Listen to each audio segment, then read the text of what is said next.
ദൈവത്തിൻ്റെ അതിപരിശുദ്ധമായ നാമം വാഴ്ത്തപ്പെടുമാറാകട്ടെ. ഇന്നത്തെ ചിന്തയ്ക്ക് ആധാരമായി സങ്കീർത്തനങ്ങൾ 128:2 വായിക്കുന്നു. നിന്റെ കൈകളുടെ അധ്വാന ഫലം നീ തിന്നും, നീ ഭാഗ്യവാൻ, നിനക്ക് നന്മ വരും.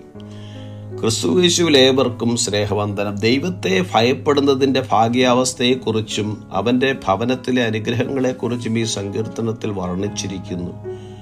ഒരുവന്റെ ജീവിതത്തിൽ യഥാർത്ഥ സന്തോഷവും സമൃദ്ധിയും എങ്ങനെ കണ്ടെത്താനാകുമെന്ന് ഈ സങ്കീർത്തനം നമ്മെ കാണിക്കുന്നു. അനുഗ്രഹം, ഭാഗ്യാവസ്ഥ എന്നൊക്കെയുള്ള വാക്കുകൾ യഥാർത്ഥത്തിൽ സന്തുഷ്ടി അനുഭവിക്കുക എന്നുള്ളതാണ്.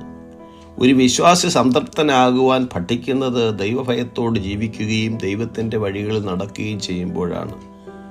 ദൈവം പരിശുദ്ധനാണെന്ന് തിരിച്ചറിഞ്ഞുകൊണ്ട് അർഹമായ ബഹുമാനം നമ്മുടെ കർത്താവിന് കൊടുക്കേണ്ടതാകുന്നു. നമ്മുടെ എല്ലാ ചിന്തകൾക്കും പ്രവൃത്തികൾക്കുമുള്ള ആരംഭ ബിന്ദു കർത്താവായിരിക്കണം. അതായത് പ്രഥമസ്ഥാനം കർത്താവിനായിരിക്കണം.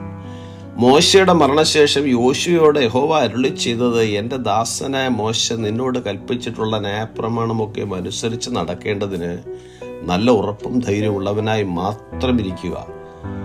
ചെല്ലുന്നിടത്തൊക്കെ നീ ശുഭമായിരിക്കേണ്ടതിന് അത് വിട്ടിടത്തോട്ടോ വലത്തോട്ടോ മാറരുത്. രാവും പകലും ദൈവവചനം ധ്യാനിച്ചുകൊണ്ടാൽ നിന്റെ പ്രവൃത്തി സാധിക്കുമെന്നും നീ കൃതാർത്ഥനായിരിക്കുമെന്നുമാണ്.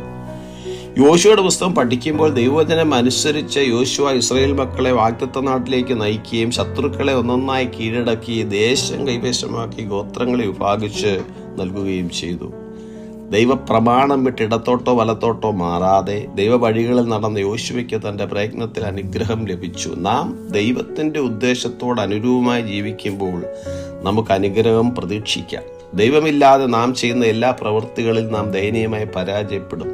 യഹോവയെ ഭയപ്പെട്ടവൻ്റെ വഴികളിൽ നടക്കുന്ന ഏവനും ഭാഗ്യവാൻ. നിന്റെ കൈകളുടെ അധ്വാന ഫലം നീ തിന്നും, നീ ഭാഗ്യവാൻ, നിനക്ക് നന്മ വരും എന്നുള്ള തിരുവചനത്തിൽ ദൈവത്തോടുള്ള അനുസരണത്തിൽ ജീവിക്കുന്ന ഒരു ജീവിതം ദൈവത്തിൽ നിന്ന് പ്രതിഫലം ലഭിച്ച് അനുഗ്രഹം പ്രാപിക്കുന്നതിൽ അധിഷ്ഠിതമാകുന്നു. ദൈവാനുഗ്രഹം ലഭിക്കുന്ന വ്യക്തിക്ക് തനിക്ക് കീഴടങ്ങുന്ന ഭാര്യയും അനുസരിക്കുന്ന മക്കളും ഉണ്ടാകും. ദൈവാനുഗ്രഹം, ദൈവിക സംരക്ഷണം, നന്മ അനുഭവിക്കുവാനുള്ള ഭാഗ്യം, അനുഗ്രഹിക്കപ്പെട്ട കുടുംബജീവിതം, സമാധാനം എല്ലാം ഒരു ഭക്തന് ലഭിക്കുന്ന ഭാഗ്യാവസ്ഥയാണ്. വചനമനുസരിച്ച് ദൈവവഴികളിൽ നമുക്ക് യാത്ര ചെയ്ത് അനുഗ്രഹം പ്രാപിക്കാം. ഈ വചനങ്ങളാൽ ദൈവം നമ്മെ ഇവരെ പരിഗ്രഹിക്കുമാറാകട്ടെ. God bless us.